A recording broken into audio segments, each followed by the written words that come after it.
Welcome to our Pharma Topics channel.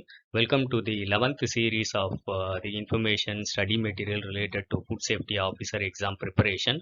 And this section is very important. It is the Food Safety and Standards Act India 2006, which is the first unit of the syllabus, which is given by Tamil Nadu Medical Recruitment Board.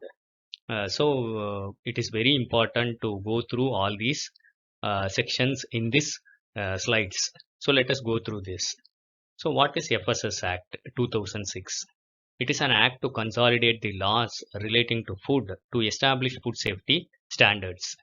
It regulates the manufacture, storage, distribution, sale and import and ensures availability of safe and wholesome food for human consumption.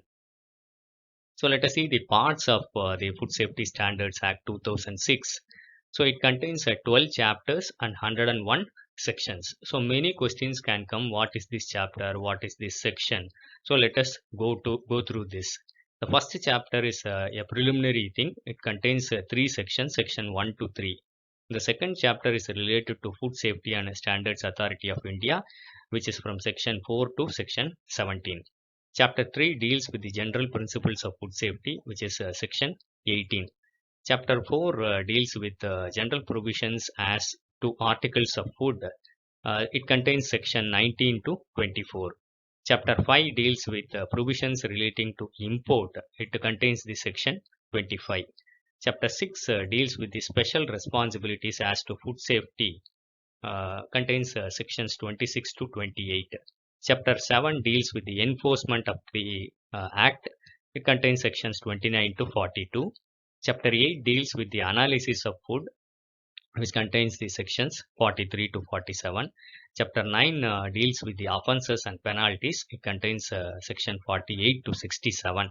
And Chapter 10 deals with adjudication and food safety appellate tribunals. That is related to court and court laws. So it contains sections 68 to 80. And Chapter 11 related to finance, accounts, audit and reports contains sections 81 to 84. And the last chapter is Chapter 12, miscellaneous. It contains sections 85 to 101. So let us see these things in brief. So first let us see Chapter 1. It contains section 1, short title, extent and commencement. That is, the law is applicable to entire India, like that. Section 2 is the declaration as to expediency of the control by the union or the central government. Section 3 deals with the definitions. Many definitions are available in this third section. It contains what is the adulterant, advertisement, chairperson, commissioner of food safety, which is in the section 30, consumer, contaminant, designated officer, which is in section 36, food additive, food analyst, food authority, food business operator, food laboratory, food safety officer, which is according to section 37, import, infant foods, license, which is according to section 31, manufacture, misbranded, package, primary food, before collection, that is in raw form, before it comes to the hands of the farmer or fisherman, it is called primary food. Then state government, article 239 of the constitution, and unsafe food. All these definitions are given in this chapter 1. Chapter 2 deals with section 4. It is establishment of Food Safety and Standards Authority of India. Section 5 deals with the composition of this FSSAI and the chairperson and the members. Section 6 deals with the selection committee for the selection of the members. And section 7 tells about the salaries, their term of office. Section 8 deals with the removal of the chairperson and members of the food authority. Section 9 deals with the officers and other employees of the food authority. Section 10 deals with the functions of the chief executive officer. Section 11 deals with the central advisory committee. Section 12 deals with the functions of the central advisory committee. Section 13 deals with the scientific panels. Section 14 deals with the scientific committee. Section 15 deals with the procedure for scientific committee and scientific panel. Section 16 deals with the duties and functions of the food authority. Section 17 deals with the proceedings of the food authority. And the composition of food authority, actually it contains one chairperson plus 22 members. Among this, 1/3 shall be women. Among these 22, 7 members are ex officio They should be not below the rank of a joint secretary to Government of India appointed by the central government, and they are from the different ministries such as agriculture, commerce, consumer affairs, health, small scale industries, food processing, etc. Two representatives from the food industry, out of which one shall be from the small scale. Two representatives from the consumer organizations. Three eminent food technologists or scientists. Five members as specified in the first schedule. There is zone wise, one member from one zone. There are 5 zones, and it is having a rotation of every 3 years. Two persons to represent the farmers organizations and one person to represent the retailers organizations. Let us see the chapter 4. It contains general provisions as to articles of food. Section 19 deals with the use of food additives or processing aids. Section 20 deals with the contaminants, naturally occurring toxic substance, heavy metals. Section 21 deals with the pesticides or the veterinary drug residues, antibiotic residues like that. Section 22 deals with the genetically modified foods. Section 23 deals with the packaging and labeling of foods. Section 24 deals with the restrictions of advertisement and prohibition to unfair trade practices. Proprietary food or the novel food means an article or of food for which standards have not been specified, but they are not unsafe. Let us see the chapter 6. It tells about the special responsibilities as to food safety. Section 26 deals with the responsibilities of the food business operators, FBOs. Section 27 deals with the liability of the manufacturers, packers, wholesalers, distributors, and sellers. Section 28 deals with the food recall procedures. Let us see chapter 7. It is the enforcement of the act. Section 29 deals with the authorities responsible for the enforcement of the act. Section 30 deals with the Commissioner of Food Safety of the state. 31 deals with the licensing and registration of food business. Section 32 improvement notices. Section 33 deals with the prohibition orders. Section 34 deals with the emergency prohibition notices and orders. Section 35 deals with the notification of food poisoning. Section 36 deals with the designated officer. Section 37 deals with the food safety officer, which we have mentioned earlier also. Section 38 deals with the powers of the food safety officer. Section 39 deals with the liability of the food safety officer in certain cases. Section 40 deals with the purchaser may have food analysis. Section 41 deals with the power of search, seizure, investigation. Section 42 deals with the procedure for launching prosecution. Let us see the chapter 8. Other chapters, you can see the headings. Analysis of food. Section 43 deals with the recognition and accreditation of laboratories, research institutions. Section 44 deals with the recognition of organization or agency for food safety audit. Section 45 deals with the food analyst. Section 46 deals with the functions of the food analyst. Section 47 deals with sampling and analysis. Chapter 9 is related to offences and penalties. Section 48 deals with the general provisions relating to offences. 49 deals with the general provisions related to penalty. 50 deals with the penalty for selling of food which is of the defined nature or the quality demanded. Section 51 deals with the penalty for substandard food. 52 deals with the penalty for misbranded food. Section 53 deals with the penalty for misleading advertisement.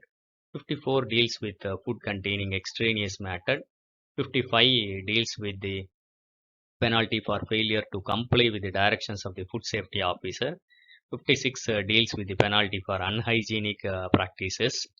And section 57 deals with the penalty for possessing adulterant. And section 58 deals with the penalty for contraventions. 59 deals with unsafe food penalty. 60 deals with the punishment for interfering with the seized items. 61 deals with the punishment for false information. 62 deals with the punishment for obstructing or impersonating a food safety officer. 63 deals with the punishment for carrying out a business without license. 64 deals with the punishment for subsequent offences. 65 deals with the compensation in case of injury or death of a consumer. 66 deals with the offences by the companies. 67 deals with the penalty for contravention of provisions of the Act in case of import. The chapter 10 deals with the adjudication or food safety appellate tribunal, that is related to the court. Section 68 is related to adjudication. Section 69 is related to power to compound offences. Section 70 deals with the establishment of food safety appellate tribunal. 71 deals with the powers and procedures of the tribunal. 72 deals with the civil court not to have jurisdiction.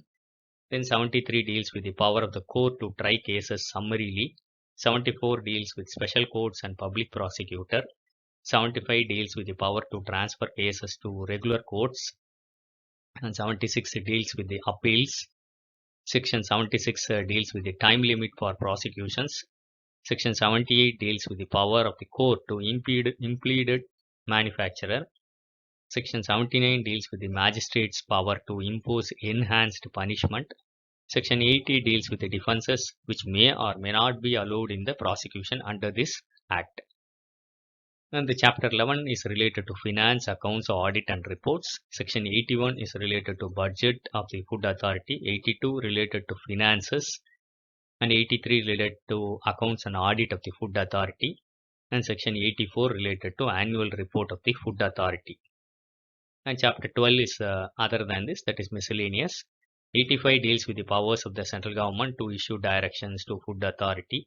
86 deals with the power of the central government to give directions to state government.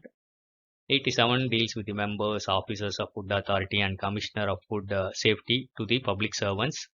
Section 88 deals with the protection of action that can be taken in good faith. Section 89 deals with the overriding effect of the Act all over food related laws. Section 90 deals with the transfers of the employees.